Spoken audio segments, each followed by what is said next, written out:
Karibu. Karibu Your Excellency.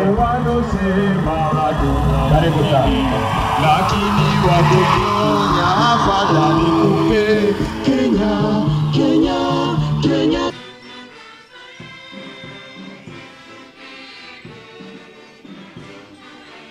Karibu Mheshimiwa Rais.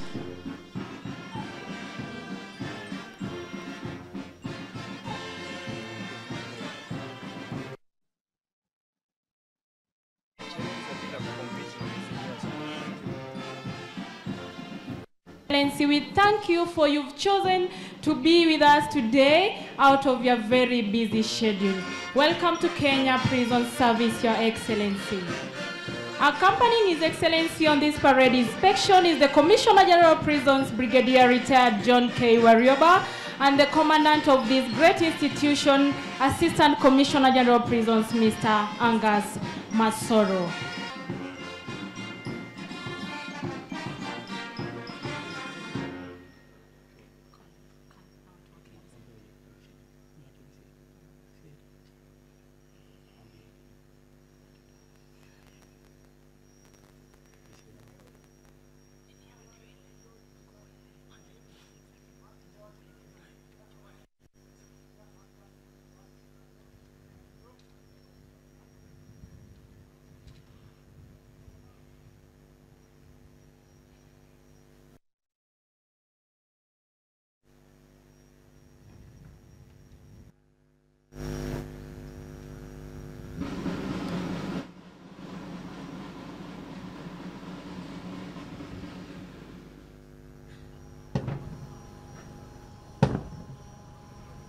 Ambia ngaru ya.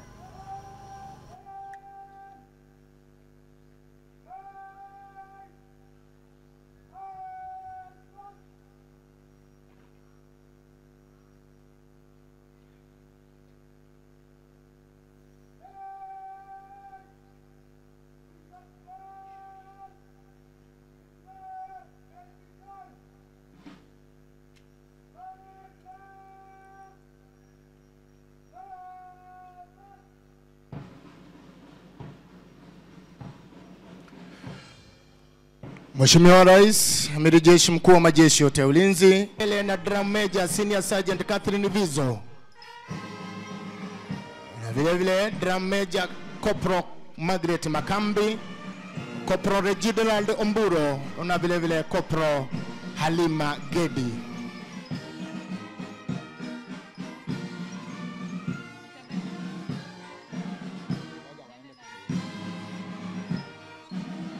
Your Excellency, before you right now is platoon number 1 under the command of Officer Cadet Adams Micheki.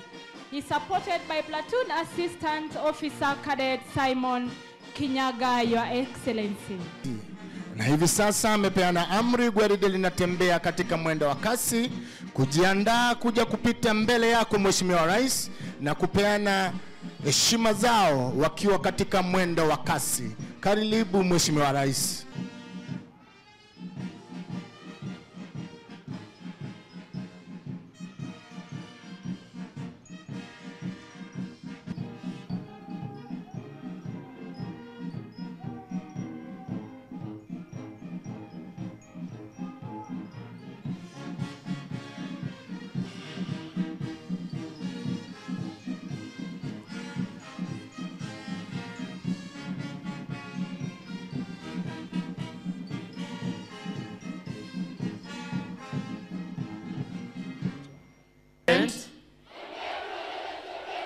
And the Republic of Kenya, during my service in the Kenya Prison Service, that I will at all times do my utmost, so help me God. We are truly grateful that you found time out of your busy schedule to grace this occasion. Sir, Kenya Prison Service appreciates the support we continue to receive from the government as we strive to deliver on our mandate of rehabilitating and reforming offenders to prepare them for integration back to society upon release. We also appreciate your relentless concern over the welfare of men and women in uniform. We held sessions with the National Task Force on improvement of the terms and conditions of service and other reforms for members of the National Police Service, Kenya Prison Service, and the National Youth Service, led by the former Chief Justice of the Maraga, to present our views. As a service, we remain steadfast on implementing our mandate to contribute to peace and tranquility in our beloved country, Kenya, for sustained development. We also pledge our commitment to your resolve in ensuring that the country has 10% forest cover.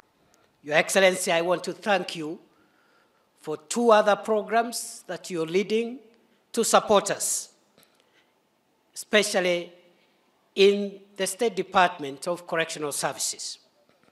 One is the mechanization program of our farms, which you're supporting, and secondly, the program you are supporting for us to modernize the Kenya Prison Enterprise Services.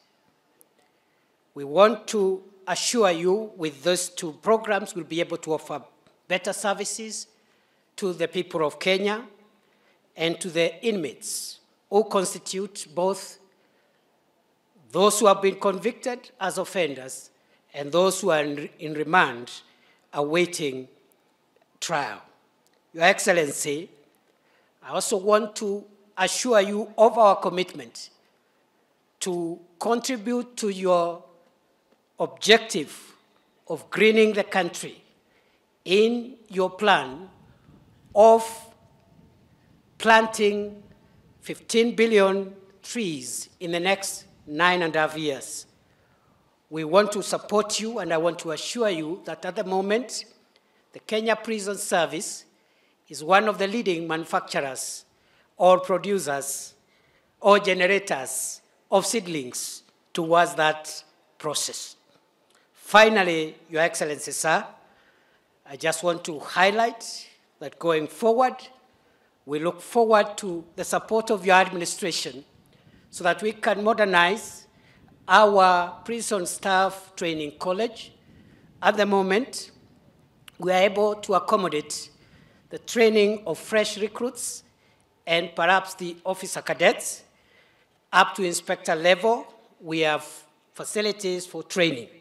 But above the rank of inspector, we intend to introduce programs, leadership programs that will help us generate the rightful command and ensure there is proper succession management in the Kenyan Prison Service so that a constable who joins the service is able to look forward to becoming a Commissioner General because there is career progression and succession management.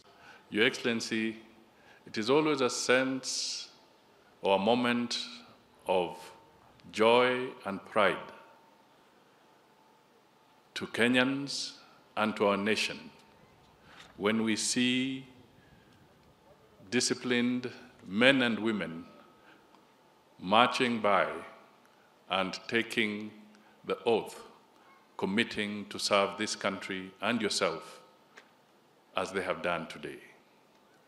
Our disciplined forces, our men and women in uniform, have been a beacon of hope that this country is stable, shall remain stable, and is a country that shall observe the rule of law.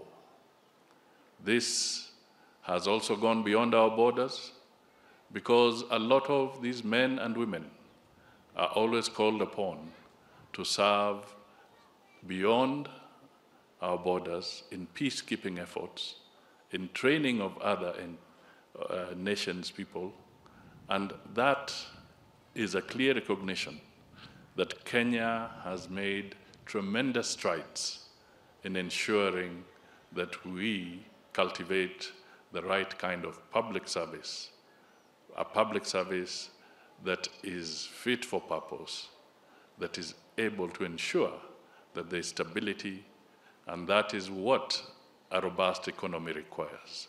So, Your Excellency, this is a momentous day and a momentous effort by the young men and women who are here today, and also by the trainers of these good people. Have duly been instructed to ensure productivity and increase in incomes, more specifically for the prison department. We are going to provide, as I committed, 67 new tractors and other implements and equipment that will enable the prison department in the lands that they have to put under production 8,000 acres to produce maize, to produce rice, vegetables, and other produce that will support the government program on food sufficiency. Under our affordable housing program, we have set out to create millions of jobs throughout the building industry, construction of projects, extraction and preparation of building materials, as well as fabrication and installation of fixtures, fittings, and other accessories, among other activities. Under our micro and small enterprise, we intend to encourage the prison's enterprise by providing additional modern equipment to improve the quality of products that comes out of our prison enterprise industry, so that we can better serve both the inmates with good quality training and equipping them with the necessary knowledge for them to participate meaningfully once they leave prison. We have embarked also on financial and capacity and other forms of empowerment for entrepreneurs to innovate, incubate, and curate business ideas into the next generation and to profitably engage in enterprise in various sectors and at different scales.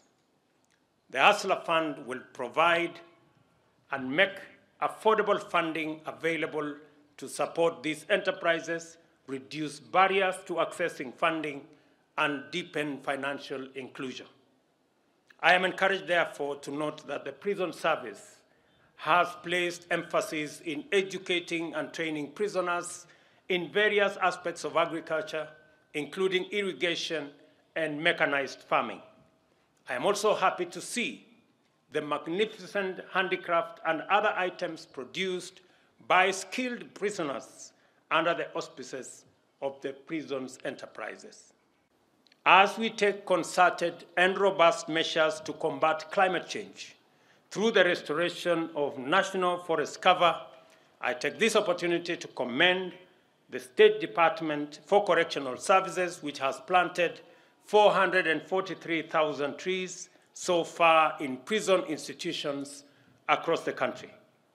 This impressive number excludes the 2,000 trees planted under the Community Service Order Afforestation Program, 5,000 trees planted at the Kianjukini Forest in Kirinyaga County, and the Marmanet Forest Initiative, which aims to plant an additional 100,000 trees. Just to let the prison service to know that it is the commitment of government, and I expect that the prison service will start with the land they have by putting at least 20% of the land they have under tree cover, including fruit trees. I also expect the prison service to participate robustly in the production of seedlings for our program on planting 15 billion trees in the next 10 years. I also applaud the State Department for producing varieties of seeds for different ecological areas. The Cabinet Secretary is responsible for Environment and Interior, must effectively coordinate to ensure efficient uptake of seedlings including initial production, so that no one and no trees overgrow in nurseries. That we must, as a nation, continuously look out for those who want to abuse even the religious sector, people who are masquerading as religious people, yet what they do is contrary to the teachings and to the beliefs of religion, whether they are Christians, Muslim, or indeed any other religion. Terrorists use religion to advance their heinous acts. People like Mr. Mackenzie are using religion to do exactly the same thing.